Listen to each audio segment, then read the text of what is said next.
Hello everyone, good morning, welcome back to my channel. আশা করি তোমরা সবাই খুব ভালো আছো, আমিও ভালো আছি। আজকে হচ্ছে বৃহস্পতিবার, বাজে সকাল 8টা। এখন থেকে তোমাদেরকে সাথে নিয়ে আজকের ব্লগটা শুরু করছি। তো সকালবেলাতে বাসি কাজকর্ম কমপ্লিট করা হয়ে গেছে, ঠাকুর পুজো দেওয়া হয়ে গেছে। ছাদে যেটুকুনি যা জামা কাপড় ছিল সমস্ত তুলে নিয়েছি, তবে ভাজ এখনও করিনি। আগে চলে এসেছি রান্নাঘরে সকালবেলার খাবার দাবারের কিছু ব্যবস্থা করতে। চালটাকে ধুয়ে নিয়ে কুকারে জলে ভিজিয়ে দিয়ে নিজের জন্য একটা শসা, একটা কলা আর আমন্ড বাদাম ছাড়িয়ে নিলাম, ওটা সবাইকেই দেব। বাবু বাইরে রয়েছে, মাম্মাম ঘুম থেকে উঠে ফ্রেশ হতে গেছে। আর আজকে আমার বেশ ঠান্ডা ঠান্ডা লেগেছে, আজকে না কয়েকদিন ধরেই। গতকালকেও বলেছি নাক কান টাকরাটা একদম যেন জ্বালা করছে। সকালবেলাতে এরকমভাবে গলার মধ্যে একটা সমস্যা হলে পরে কি হয়, নিজের কথা বলতে তো ইচ্ছাই করে না, উল্টে কেউ যদি কিছু প্রশ্ন করে আরোই যেন বিরক্ত লাগে। তো যাই হোক, এই আমন্ড বাদাম, একটা শসা আর একটা কলা নিজে খেয়ে নিচ্ছি, আর ওদের দুজনকেও তাই দেব।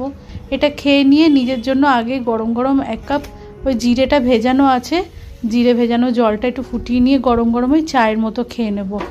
তো আজকে জলখাবার বানাবো, তো ভাবছিলাম কি বানাবো। ভাত তো পরেই বসাবো, আজকে আর ভাত খেতে ইচ্ছা করছে না। দই ছিল অনেকটা, আর সুজি প্যাকেট বের করে নিয়ে ঘরে সবজি বলতে কি টমেটো রয়েছে, কাঁচা লঙ্কা আর একটা পেঁয়াজ দিয়ে একটুখানি ওই বাটিতে করে ইনস্ট্যান্ট ইডলি বলতে পারো, তবে ইডলি মেকার নেই, সে কারণে ইডলির শেপটা না হলেও স্বাদটা কিন্তু ইনস্ট্যান্ট ইডলির মতোই হয়। আমি বাটির মধ্যে ওই একটুখানি তেল দিয়ে নিয়ে, যে তেলটা দিয়েছে ওই তেলটাই বেশি না, কিন্তু ওই তেলটা ভাগ করে 3টে বাটিতে নিয়ে নিয়েছিলাম। ভালো করে হাত দিয়ে মাখিয়ে নিয়ে এই সুজি আর সমস্ত সবজি মিশিয়ে দই দিয়ে একটা ইনোর প্যাকেট কেটে, ভীষণ সফট হয় আর স্পঞ্জিও হয় অবশ্যই। এই একটা একজন খেলে পরে কিন্তু বেশ অনেকক্ষণ পেটটা ভর্তি থাকে। তো বাবু, মেয়ে, আমি 3জনেই খেয়েছি। এই সময়তে বেলা 11:30 মতো বাজে। একটুখানি ঘরে শুয়েই ছিলাম, আজকে শরীরটা এতটাই খারাপ লাগছে, কিছু কাজকর্ম করতেও ইচ্ছা করছে না। নিরামিষ বানাবো সেরকম কিছু করবো না। একটা চাল কুমড়ো সেই বাজার থেকে আনা ছিল, শুকিয়ে যাচ্ছিল, তা চাল কুমড়োটা পুরোটা কেটে নিয়েছি, অর্ধেকটা দিয়েছি ডালে আর অর্ধেকটা শুক্তো বানাবো। আর ডালটা যখন ফোড়ন দিয়েছি সেই সময়টাতে কাঁচা লঙ্কা দিতে ভুলে গেছি, তো এই যে কাঁচা লঙ্কাটা দিয়ে দিলাম।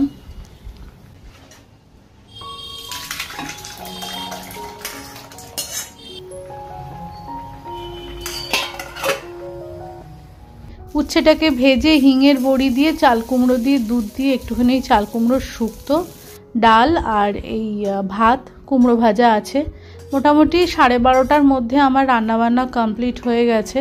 মাঝখানে তো অনেকক্ষণ শুয়েছিলাম, উঠে গিয়ে এখন তাই একটুখানি কাজকর্মটা করছি। সকালবেলার দিকটাতে বেশি কষ্ট হচ্ছে, বেলাবেলিতে না একটু রোদ বাইরে উঠলে পরে একটু কষ্টটা কমই হয়। ছাদে যে জামা কাপড়গুলো তুলে রেখেছিলাম সেগুলো ভাঁজ করে নিয়ে আলনায় রেখে দিচ্ছি। ইলেকট্রনিক্স অ্যাপ্লায়েন্সেসগুলো যেগুলো আছে, ফ্রিজটা খোলা বন্ধ করতে গিয়ে দেখি ফ্রিজের ওপরে যে পাল্লাটা আছে ওর সাইডটাতে একটুখানি দাগ রয়েছে, মানে কোনো রকম কোনো হাতে মনে হয় ধরেছিলাম, সেই দাগটা লেগে গেছিলো। সেই মুহূর্তে খেয়াল করিনি, তো আজকে ওই যখন ফ্রিজ থেকে দই টইগুলো বের করেছি ওই সময়টাতে চোখে পড়েছে। তাই ভাবলাম এই জামা কাপড় টাপড়গুলো ভাঁজ করে একেবারে গুছিয়ে নিয়ে তারপরে এই অ্যাপ্লায়েন্সেসগুলো মুছে দেব। কাজের একদম এনার্জি নেই, এর থেকে যেন মনে হয় না জ্বর হলে ভালো হয়। ভিতর যেন মনে হচ্ছে জ্বর ভাবটা রয়েছে, মাথাটা যন্ত্রণা করছে মারাত্মক, আর ওই নাক কান গলা যেন সবসময় জ্বলছে, হাঁচি হচ্ছে, আর শরীরটা ম্যাজ করছে। ওই যে বললাম না শুয়েছিলাম, ঘুমোচ্ছিলাম তা নয়, ওই আধা ঘন্টা 40 মিনিট ঘরে যে সময়তে কাজকর্মগুলো করি ওই সময়টাতে আর ইচ্ছা করলো না। শরীরটা খারাপ থাকলে, যদি এনার্জি না থাকে, সেই সময়তে যেন ঘর সংসারে কোনো কাজেই মন লাগে না। কোনো রকমে দুপুরবেলাতে তো খেতে হবে, তো সেই জন্য নিরামিষ একটু ঝটপট করে রান্নাটা করে নিলাম। বাবু আর মেয়ে বলল যে আমরা রান্নাটা করে দিই, কিন্তু কিছুই তো রান্না করিনি। বানালাম তো একটু ডাল, আর শুক্তোটা ওরা ঠিকঠাক মতো করতে পারতো না, তাই আমি করলাম। ইডলি বানাবার কথা বলতে গিয়ে আমার মনে হলো, বাটিগুলোতে তো সাদা তেল নিয়ে গ্রিস করেছিলাম, তো সাদা তেলটা বাড়ন্ত ছিল। তেলের একটা প্যাকেট কেটে আমি যখন তেলের কন্টেনারে ঢাললাম, নর্মালি আমার যে তেলের কন্টেনারগুলো আছে, একটাতে সর্ষের তেল আর একটাতে সাদা তেল থাকে, এগুলো 1 লিটার করে। আগে যখন ফরচুনের তেলের প্যাকেট আমি এনেছিলাম, আগে যখন তেলের প্যাকেট কেটে আমি ঢালতাম, কন্টেনার ভরে যাওয়ার পরেও প্যাকেটের মধ্যে একটু তেল থাকতো, সেটা আবার আমি আলাদা করে রেখে দিতাম, যে কন্টেনারে তেলটা শেষ হলে ওর মধ্যে আবার ভরে দেবো। কিন্তু আজকে যখন আমি তেলের প্যাকেটটা ঢাললাম রিফাইন তেলের, তখন দেখি প্যাকেট শেষ হয়ে গেল, কন্টেনারটা ভরলো না। আমি বুঝতে পারলাম না ব্যাপারটা কি হলো। তারপরে আমার মনে হচ্ছে যে দামটা হয়তো একই রেখেছে, তেলের পরিমাণটা কমিয়ে দিয়েছে, যার জন্য 1 লিটারের কন্টেনারটা আগে ভরে প্যাকেটে তেল থেকে যেত, এখন কন্টেনারটাও ভরলো না, থাকা তো দূরস্থ। ফ্রিজটা ভালো করে মুছে টুছে পরিষ্কার করে নিলাম।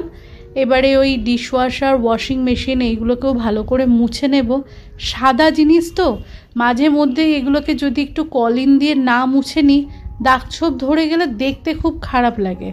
আর অনেক দিন যদি মোছা না হয়, সাদা জিনিসের যে একটা আলাদা গ্লেজ থাকে সেটাও কোথাও না কোথাও নষ্ট হয়ে যায়। আজকে আমাদের পাড়াতে খিচুড়ি বিতরণের অনুষ্ঠান আছে। ওই যে ঘরের জানলা থেকে তোমাদেরকে দেখিয়েছিলাম কোথায় পুজোটা হচ্ছিল।